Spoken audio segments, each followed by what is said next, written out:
They say loyalty is rewarded. 20 years I gave to Omnicorp. I wasn't just an employee. I was part of the furniture, one of the steady hands that kept the ship sailing through market storms and management shakeups. I'd seen CEOs come and go, seen trends rise and fall like the tides. I believed in the company, or maybe I just believed in the idea of it. The idea that hard work, diligence, and playing by the rules meant something, that it built a foundation you could stand on. In less than 20 minutes, that foundation wasn't just cracked. It was dynamited, reduced to rubble right before my eyes. I was sitting in Mr. Henderson's office, a place I'd been countless times for project updates, performance reviews always sprinkled with words like reliable, thorough, integral. But this time, the air was different. Thick, suffocating. Henderson, usually affable, maybe a bit distracted, wouldn't meet my gaze.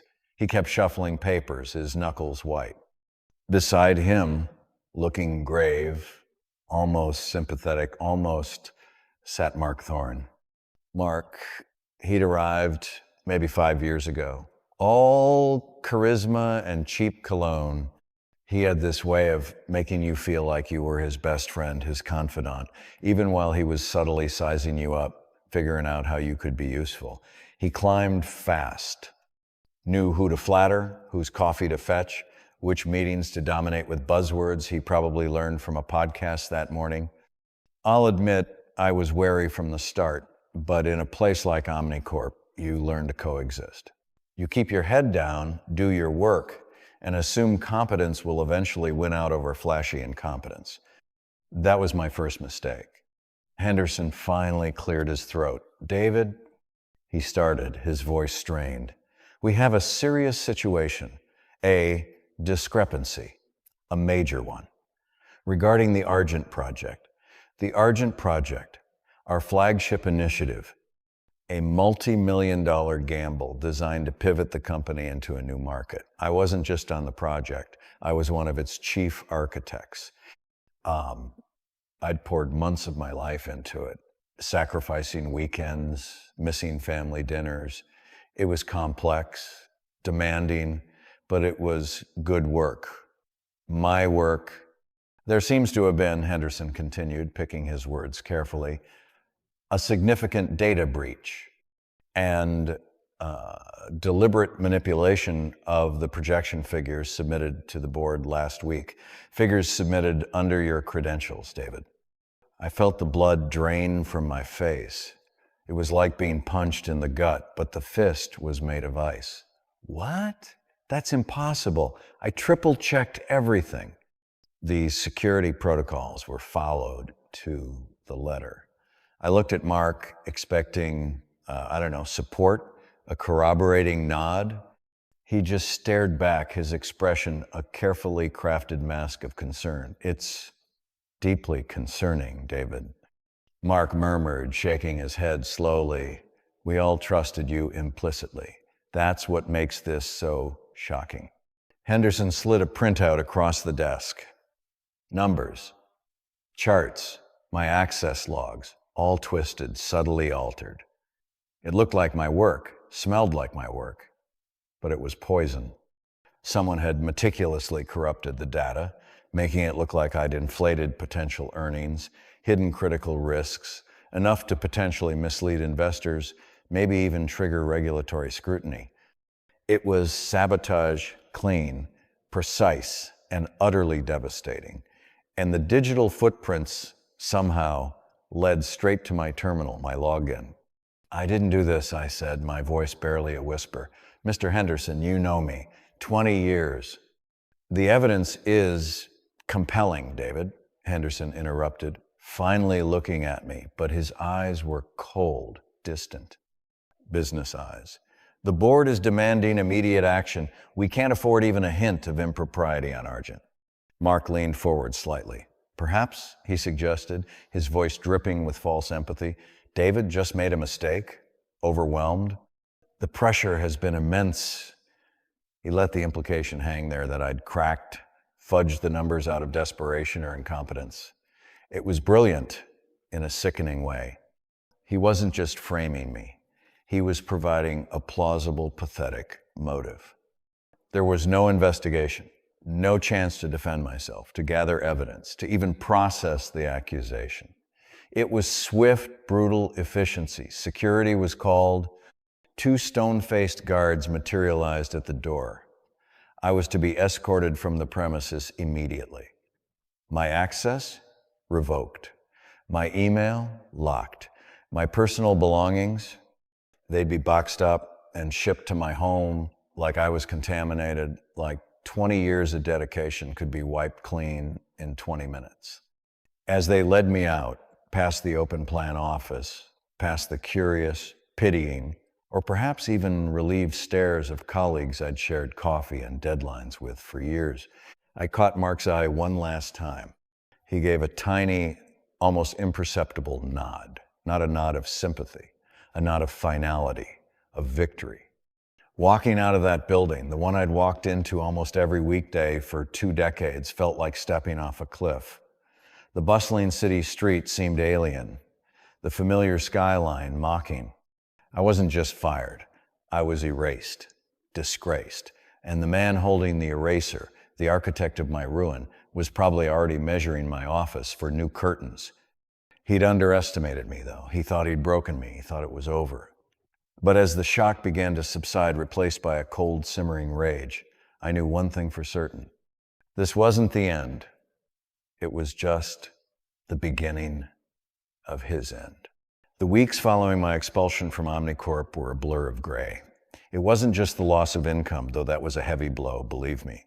Mortgages don't care about corporate injustice. College funds don't magically replenish themselves. No, the real weight was the silence. The calls that didn't come, the colleagues who suddenly remembered they were swamped when I reached out. The professional network I'd painstakingly built over 20 years vanishing like smoke. It was the isolation that gnawed at me, the feeling of being utterly adrift, cast out from the world I knew. My wife, bless her, tried to be supportive, but I could see the worry etched around her eyes. Friends offered condolences, awkward pats on the back, suggestions to move on, to not let them win. They meant well, but they didn't understand. This wasn't just a job loss, it was a character assassination. Mark hadn't just stolen my career, he'd tried to steal my reputation, my integrity, and the worst part, he'd almost succeeded. Mr. Henderson, a man I'd respected, had bought the lie hook, line, and sinker. The system I'd trusted had failed me, utterly. There were dark nights spent staring at the ceiling, replaying that final meeting in Henderson's office, searching for something I missed, some sign I could have averted the disaster. Doubts crept in. Was Mark really that cunning?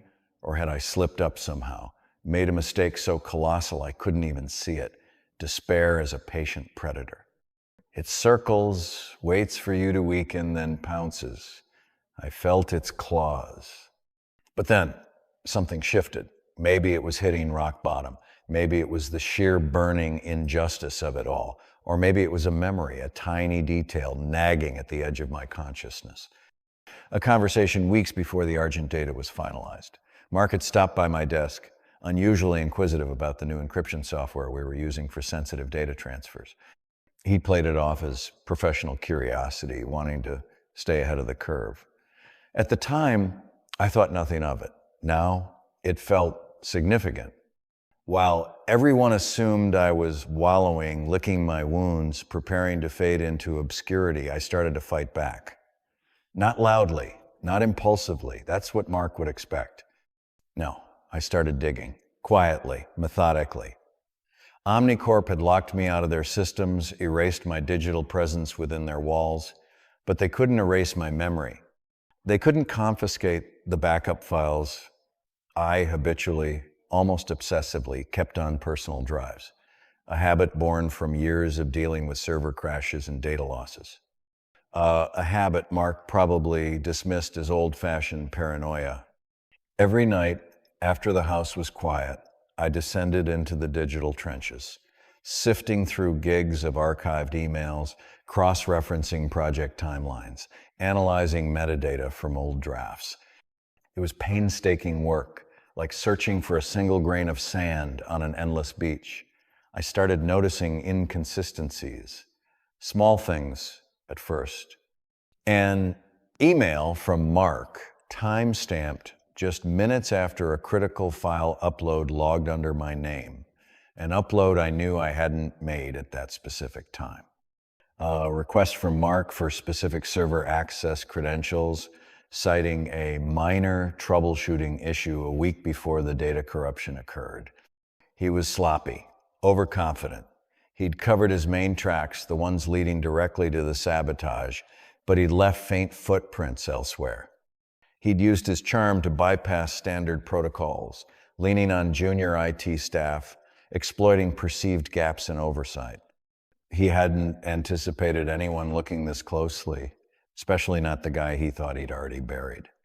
Then came the breakthrough. Remember how I mentioned Mark asking about the encryption software? I found fragments of corrupted log files on one of my older backups. Files Omnicorp's IT sweep must have missed or deemed irrelevant. Using some recovery tools I'd learned about years ago, I managed to piece together enough data to see a pattern. A brief, unauthorized remote access session originating from an IP address masked to look internal, but with routing data that, when painstakingly traced, pointed back towards a temporary workspace Mark had used off-site during a supposed client meeting 2 days before the doctored Argent figures were submitted. It wasn't definitive proof on its own, but it was a thread, a strong one. And then I remembered Seth. Not Seth, that was a different story, a different lifetime, it felt like. No, I remembered Mark's particular weakness. He was brilliant at politics, at presentations, at manipulating people, but technically, he was average. He relied heavily on templates, on macros, on tools he didn't fully understand, especially Excel. He hated spreadsheets, saw them as beneath him. He always got interns, or me, or anyone else he could pawn the grunt work off onto to handle the heavy lifting with data analysis. An idea began to form. It was audacious, risky, but beautifully simple. Mark was now leading the Argent project, basking in the glory he'd stolen. He'd be presenting the next phase updates to Henderson, possibly even the board soon. He'd need updated projections, fresh data analysis, and who knew the intricate workings of the Argent financial models better than me? He thought I was gone. He thought I was broken. He never imagined I was still watching, still working, still waiting. He thought he controlled the narrative. But I was about to become the ghost in his machine. And ghosts, well, they have a way of setting things right. Patience. It's a virtue they preach in business, usually when they want you to wait for a promotion that's never coming or accept a decision you hate. But patience can also be a weapon. For weeks, I cultivated mine.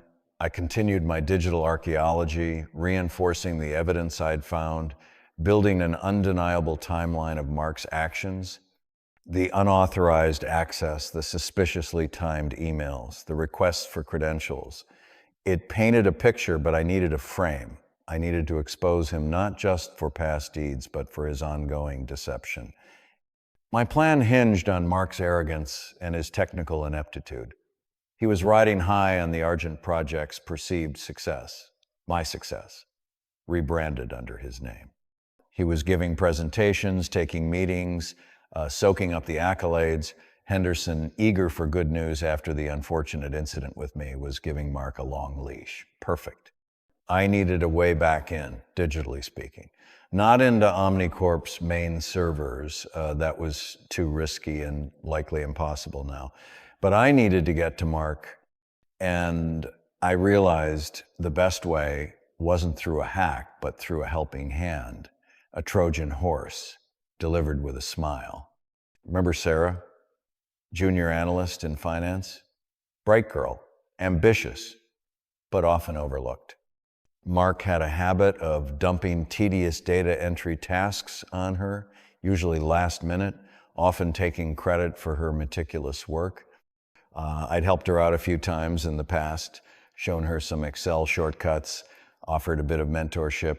We hadn't spoken since my firing, but I had a hunch she wasn't entirely convinced by the official story. People like Mark leave ripples of resentment in their wake. I reached out discreetly. No accusations, no desperate pleas, just a casual check-in, mentioning I was doing some freelance consulting and had developed some advanced financial modeling templates. Templates that could automate a lot of the grunt work for complex projections, like, say, the kind needed for the Argent Project's quarterly review. I hinted it could save her hours of tedious work if her boss, wink wink, happened to dump it on her again. It took a few days. Then a cautious reply. She was interested. Mark had indeed tasked her with preparing the updated Argent financials for his upcoming presentation to Henderson and the executive committee. He'd given her impossible deadlines, naturally. I sent her the template. On the surface, it was a marvel of efficiency. Clean interface, automated calculations, beautiful charts generated at the click of a button. Exactly what a busy, slightly overwhelmed analyst like Sarah would appreciate, and exactly what a technically lazy manager like Mark would love. Maximum results, minimum effort for him. But hidden deep within the complex macros, embedded in layers of conditional formatting and linked cells, was my little surprise. It wasn't a virus. It wasn't designed to crash the system. That would be too obvious, too easily traced. No, this was more subtle, more elegant. Inspired by that old story about the coworker, but taken to a whole new level. The formulas were designed to appear correct under normal circumstances, but they contained time bombs and logic traps. If certain data points were entered, data points I knew Mark would have to include for the Q3 projections based on actual market conditions he was likely ignoring, the formulas would trigger a cascade effect. Not scrambling everything instantly, but subtly skewing key output figures. Margins would shrink slightly, risk factors would amplify. The rosy picture Mark planned to paint would develop blemishes. Crucially, these errors wouldn't be obvious in the raw data Sarah was inputting, only in the final summarized charts and executive summaries Mark would present. And they were designed to be fiendishly difficult to trace back to their source unless you knew exactly where to look and understood the complex logic I'd woven in. Sarah used the template. It worked like a charm, saving her days of work. She compiled the report for Mark, none the wiser about the poison pill hidden within. Mark, as expected, barely glanced at the methodology. He saw the polished output, the impressive-looking but subtly flawed charts, and took full credit. He probably even complimented himself on his smart delegation. The day of the executive committee presentation arrived. I wasn't there, of course. I was miles away, sitting in my home office, monitoring Omnicorp's publicly available stock ticker and internal news alerts. I still had access to via an old alumni network. But I could picture the scene. Mark preening at the head of the conference table, Henderson looking expectant, the committee members sharp-eyed, ready to dissect the numbers. Mark starts his presentation. The initial slides look good. He's smooth, confident, hitting all the expected talking points. Then he gets to the Q3 projections. The core of the update, he clicks to the summary chart generated by my Trojan spreadsheet. And that's when the whispers start. A committee member frowns. Mark, that projected margin, it seems, significantly lower than the forecast you presented last quarter. What's changed? Mark, caught off guard, fumbles slightly. Well, market fluctuations, adapting strategies. He tries to brush it off, move to the next slide. Another executive points to a risk assessment metric, and this operational risk factor, one, it spiked considerably. Was there an incident we weren't informed about? Mark tries to backtrack to check the underlying data sheet Sarah prepared, but the beauty of the trap was its complexity. The raw data looked fine at a glance. The errors were emergent properties of the formulas, buried deep. He can't find the source of the discrepancies live under the pressure of the committee's gaze. He starts sweating. His smooth facade cracks. He suggests a minor calculation glitch, promises to follow up. but the damage is done. Doubt has entered the room. Henderson's expression shifts from expectant to concerned, then to annoyed. This wasn't the knockout punch. Not yet. But it was the setup. Mark's credibility, built on a foundation of lies, was suddenly shaky. The committee tasked Henderson with a thorough review of the Argent projections and Mark's management of the project before the next board meeting. Mark had painted himself into a corner using a brush I'd handed him. Now, all I had to do was wait for him to realize the walls were closing in and prepare for the final act. The fallout from Mark's presentation wasn't immediate fireworks, but a slow burn, exactly as I'd planned. Henderson, under pressure from the executive committee, launched the internal review. Mark, desperate to find the glitch in the numbers, likely drove Sarah and the finance team crazy, demanding explanations they couldn't provide because the flaw wasn't in their work. But in the tool he'd so readily adopted, his confidence, once his greatest asset, turned into visible panic. People noticed. The whispers grew louder. This was my moment. The seeds of doubt were sown. Now it was time to provide the water and sunlight for the truth to bloom. I compiled everything I had, the recovered logs showing the unauthorized access, the timeline of Mark's suspicious requests, the evidence tracing the IP address back to his off-site meeting, and the pièce de résistance, a detailed breakdown of the Trojan spreadsheet, explaining exactly how the hidden formulas worked and how they were designed to trigger based on the real Argent data Mark was trying to conceal. I packaged it neatly, anonymously. I didn't send it to Omnicorp's internal mailroom. Too risky. Mark might intercept it, or it could get lost in corporate bureaucracy. No, I sent it via courier directly to Henderson's home address, marked personal and confidential, regarding Argent project integrity. I knew Henderson. He was ambitious, perhaps too trusting initially, but he wasn't corrupt. He cared about the company, and more importantly, he cared about his own reputation. Presented with undeniable proof of deception directly impacting his flagship project and his own judgment, he wouldn't ignore it. The silence that followed was agonizing. A day passed, then two. I started to wonder if I'd miscalculated. Had Henderson buried it to protect himself? Had Mark somehow gotten wind of it?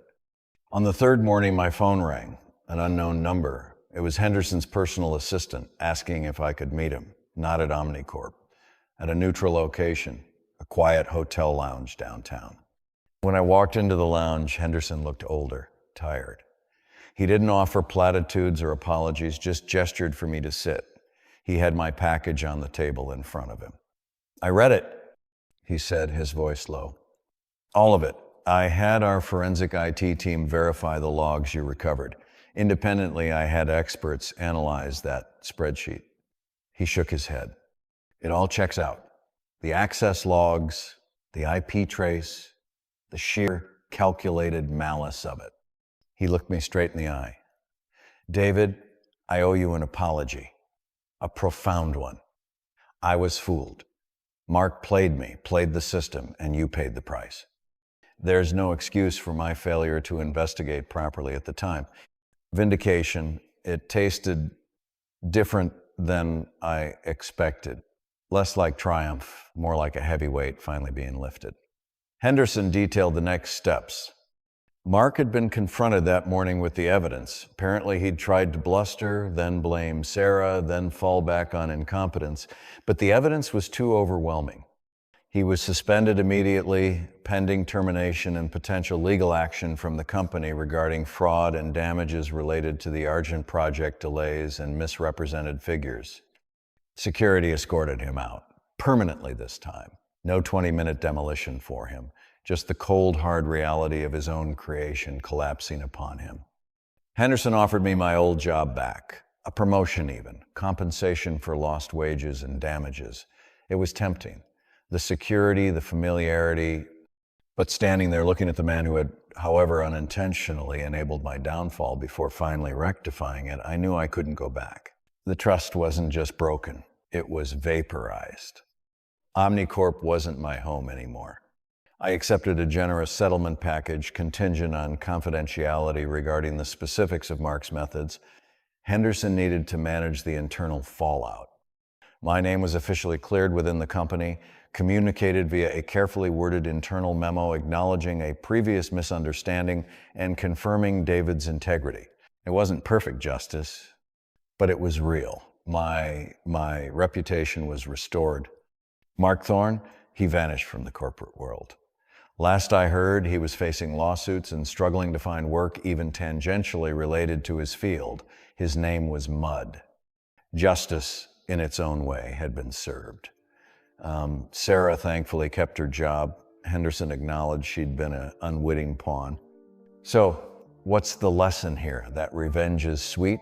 Maybe, for a moment. But the satisfaction fades. The real takeaway is deeper. It's about resilience. It's about the quiet power of truth when wielded with patience and precision. Mark thrived in the noise, in the chaos, in the superficiality of corporate politics.